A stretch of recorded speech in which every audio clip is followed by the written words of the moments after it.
Spending the night in the dungeon.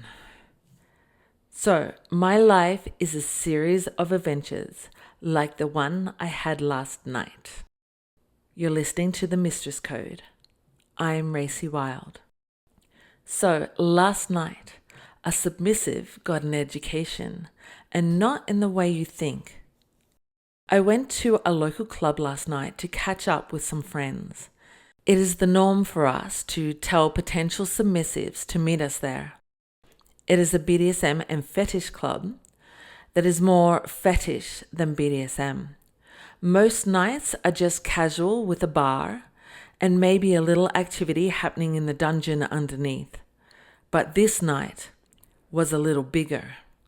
No dress code, but kinksters can't help bringing out the latex and leashes. It got right and raunchy in there, with bursts of play throughout. So I was really in the mood. I had a play session just before with no release, a client, and I was ready for some action. I was hoping to find someone at the club, but too easy. I'm old school. I'm used to hunting in the vanilla wild. It's no sport if all the kinksters are in a cage with me. My friend had a potential submissive for the night, an initial sub meet, so he was with us and getting a whole education on how Dommes like us operate. Going through my apps, there were 3 boys that I hooked. Well, men between 29 to 35. But they are all boys to me because I'm 50. Yes, I'm a cougar. And then the comedy ensued. First, it was the offer. I'm at a club. Come and get me. Then it was the time frame. 90 minutes before arrival was too long for me to wait, so I dropped 1. The other 2 said they could come straight away. Third, I gave them the address to the club and then spent the rest of the time trying to convince them to not be scared of the big, bad kinksters and that I'll protect them. The whole negotiation took me basically 3 hours. Hooking and telling them I needed them was the first 5 minutes, but convincing them to do it in a seedy BDSM club, oh my God. I worked hard for them. I deserved this. And they were both on their way at the same time. Fuck. Okay. How was I going to manage getting my intimacy from 2 vanilla boys who were already scared as hell of BDSM? And then when they get into the club, realized I ordered 2. Game plan. I'd keep 1 in the dungeon, have a quick liaison with him, and then kick him out, and keep the other one upstairs occupied with my friends to have a liaison afterwards. Easy wheeling and dealing. I could work it like those rom-com movies without having to change clothes bouncing between them, of course. But oh my God, if they arrived at the same time, a complete comedy horror. And in raising the stakes with getting these boys intimate with me, I had run out of condoms. Usually I carry at least 10 with me, and the horror, I had none. So I told them, on top of everything, bring condoms. Now, this request is always tricky. I live in Spain, and their preference is barebacking. That's why I always have condoms. These boys will take any chance to get their wick dipping in anything wet. Yeah, you can't blame them, right? But I've never had an STD, and I'm not planning on breaking that record anytime soon. Then one of the boys had arrived. He was outside in the pouring rain, and he couldn't get in. There was a huge line around the corner. The bouncers wouldn't let me out to see him if I wanted to get back in. The night was just too popular. I hadn't heard anything from the other guy, so he probably gave up the race with my request for condoms. So my option was I had to leave the club if I wanted to get any action. My friends completely understood. They saw my need, and they saw the lengths I went through trying to get them. The whole hook negotiations, and oh my wow.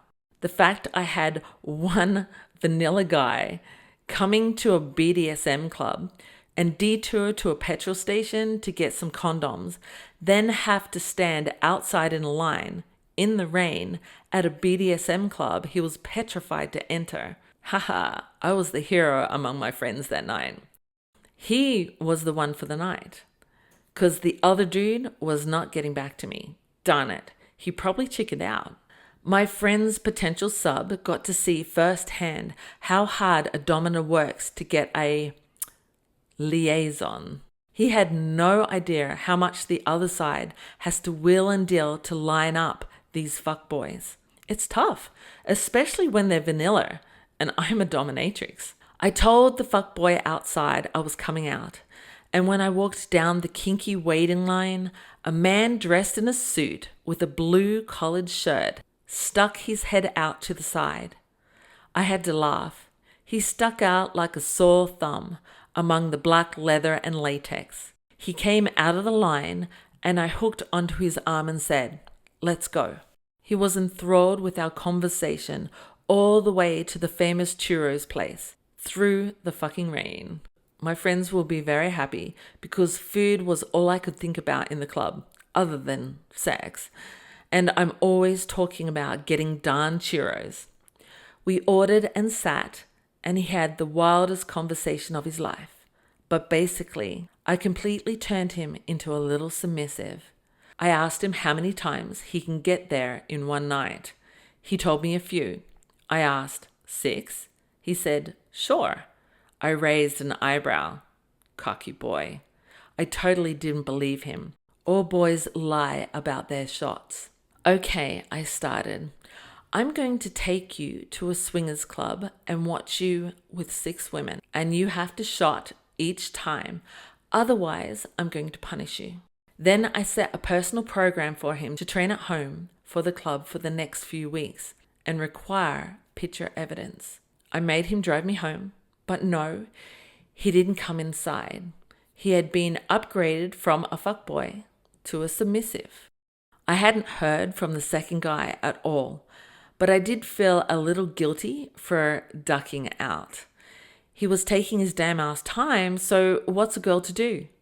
But as it just so happens, he contacted me today at 2 p.m. saying he just got let out of the calabozo, which means dungeon in Spanish. I googled it. What? A dungeon? Had he arrived at the BDSM club and had a kinky night without me, which ended up with him sleeping in the dungeon? When I asked him to be more specific, he laughed. Apparently, there was a big car crash on Gran Via, the main street in the city of Madrid, and the police were doing searches.